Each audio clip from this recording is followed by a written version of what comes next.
1931 తర్వాత మళ్ళీ మా ప్రభుత్వమే యూపీఏ ప్రభుత్వమే శ్రీమతి సోనియా గాంధీ గారు చైర్పర్సన్గా ఉన్న యూపీఏ 2లో 2011లో ఆనాడు ఈ పూర్తి వివరాలను కేంద్ర ప్రభుత్వమే చేపట్టింది అధ్యక్ష.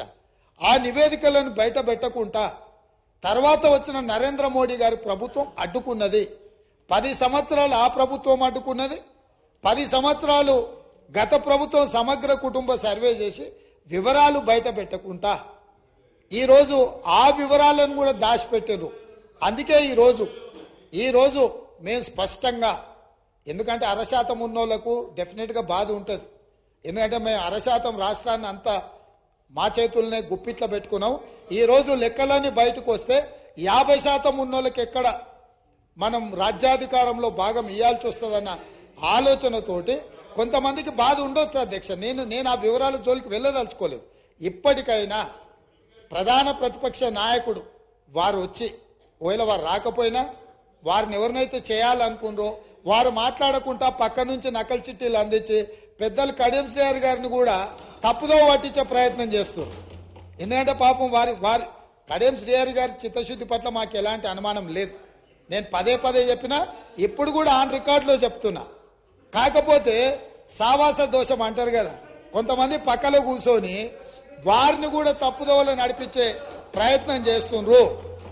దీనికి సంబంధించి అధ్యక్ష, పార్లమెంట్ మార్చాల్సిందే, సీటు కాదు బయటికి పంపాల్సిందే. సీటు మారిస్తే కూడా ఈ గాలి జోకితే మళ్ళీ ప్రమాదం ఉంటుంది. నేను స్పష్టంగా నేనే క్వశ్చన్ వేసిన అధ్యక్ష. 21/12/2021లోనే పార్లమెంట్లో నేను ప్రశ్న వేసిన, ఆ ప్రశ్నకు సంబంధించిన రిప్లై కూడా ఉంది. తారక రామారావు గారికి ఇది పంపుతా, ఎందుకంటే వారికి ఏమైనా అనుమానాలు ఏమన్నా ఉన్నాయో నా ప్రశ్నకి ఇచ్చిన జవాబు డీటెయిల్గా ఇక్కడ ఉన్నది. వీటన్నిటిని పరిగణలోకి తీసుకొనే ఈరోజు మా ప్రభుత్వం ఒక మంచి ప్రయత్నం చేస్తుంది. ఎక్కడో ఒక దగ్గర దీనికి పునాది పడాలి. ఆనాడు రాజ్యాంగం రాసుకున్నప్పుడే కాంగ్రెస్ పార్టీ ఎస్సీ ఎస్టీలకు రాజ్యాంగపరమైన రక్షణ కల్పించి రిజర్వేషన్లు ఇచ్చిండ్రు. కాబట్టే ఈరోజు 19 మంది ఎస్సీలు 12 మంది ఎస్టీలు సభ్యులై చట్టసభలకు వచ్చారు. 5 మంది, 3 ఎంపీలు, 3 ఎస్సీలు, 2 ఎస్టీలు ఎంపీలై ఈ రాష్ట్రం నుంచి పార్లమెంట్లోకి వెళ్తున్నారు. ఇవన్నీ కూడా కాంగ్రెస్ పార్టీ ప్రజల యొక్క అవసరాలను అన్నిటినీ దృష్టిలో పెట్టుకొని వాళ్ళు అడగకంటే ముందే వాళ్ళ అవసరాలు తీర్చాలన్న ఆలోచన మాకుంది. రాజేందర్ సచార్ కమిటీ వేయడం ద్వారా మైనారిటీ వర్గాలకు ఏ విధంగా మేము మద్దతు ఇవ్వాలనో ఆ విధంగా మద్దతు ఇవ్వడమే కాకుండా కాంగ్రెస్ పార్టీ అధికారంలో ఉన్నప్పుడు మైనారిటీలకు 4% రిజర్వేషన్ ఇచ్చి విద్యా ఉపాధి అవకాశాలలో వాళ్ళని ఆదుకోవడానికి, ఉద్యోగ అవకాశాలలో మైనారిటీలకు 4% రిజర్వేషన్లు ఇచ్చిన చరిత్ర మాది. ఇక ఈరోజు మేనిఫెస్టో ఎన్నికలు హామీలు ఉన్న ఒకవేళ చర్చ చేయాలనుకుంటే తమరి అనుమతితోటి మళ్ళొకసారి ప్రత్యేకంగా చర్చ పెడదాం. మళ్ళీ వచ్చే సమావేశాలలో కానీ మీరు ఏదైనా ప్రత్యేకంగా సమావేశాలు ఇచ్చినా 2014-2018 ఎన్నికలలో మీ ఎన్నికల మేనిఫెస్టోలో ఏమేం పెట్టిండ్రు, ఏమేమి అమలు చేసిరు, 2023 ఎన్నికలలో మా మేనిఫెస్టోలో ఏం పెట్టినాం, ఈ 70 రోజుల్లో మేము ఏం అమలు చేసినాం, భవిష్యత్తులో ఏం అమలు చేయబోతున్నామో మేనిఫెస్టోల మీదనే ఓ ప్రత్యేకమైన చర్చ పెడతాం. మాకు ఎలాంటి అభ్యంతరం లేదు. ఒకవేళ మీరు ముందుకు వస్తే మీ సభాపక్ష నాయకుడిని మీ నాయకుడిని అడిగి వారి అనుమతి తీసుకొని రాండి. ఎందుకంటే మళ్ళీ మేము ఇక్కడ పెట్టినాక వారు వద్దన్నారు అనుకో, మీరు అందరు మళ్ళీ సభలో లేకుండా బయటకు వెళ్తారు. కాబట్టి ఇప్పటికైనా పెద్దలు శ్రీహరి గారిని, మీకు ఎలాంటి అనుమానం అక్కర్లేదు, మీ అనుభవాన్ని ఉపయోగించి ఈ ప్రభుత్వానికి మీరేమైనా సూచన చేస్తా అంటే,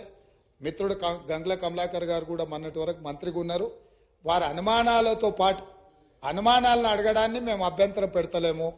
మీ అనుభవంతో పాటు ఈ ప్రభుత్వానికి సూచన చేయండి.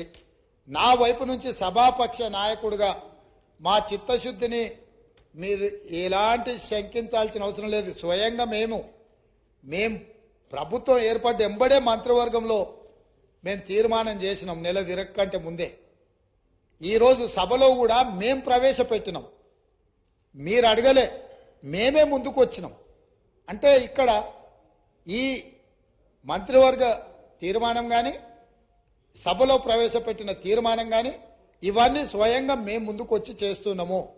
భవిష్యత్తులో కూడా ఈ మొత్తం సమాచార సేకరణ తర్వాత అది లోకల్ బాడీ రిజర్వేషన్ కావచ్చు, చట్టసభలలో మన జరిగిన ఉమెన్ రిజర్వేషన్లో కూడా ఉపకులాల యొక్క రిజర్వేషన్లు ఏ విధంగా ఉండాలనో కూడా మా పార్టీ పార్లమెంట్లో కూడా ఆ విషయంలో మాట్లాడిన సంగతి మీకు తెలుసు.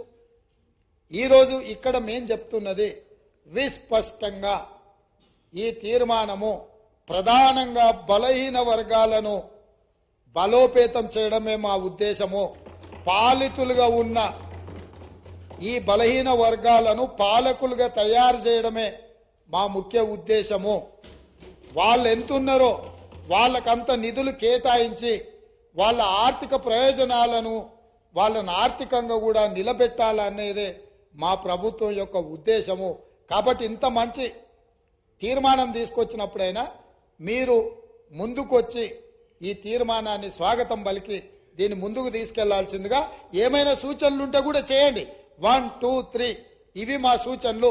ఇందులో మీరు ఈ సూచనల ప్రకారం చేస్తే ఇంకా వాళ్ళకి మేలు జరుగుతుంది అని మీరు చెప్తే తప్పకుండా ప్రభుత్వం వాటిని పరిశీలిస్తుంది, సహేతుకమైన సూచనల్ని పరిగణలోకి తీసుకుంటుందని తమరి ద్వారా వారికి అందరికీ నేను తెలియజేస్తున్నా అధ్యక్ష.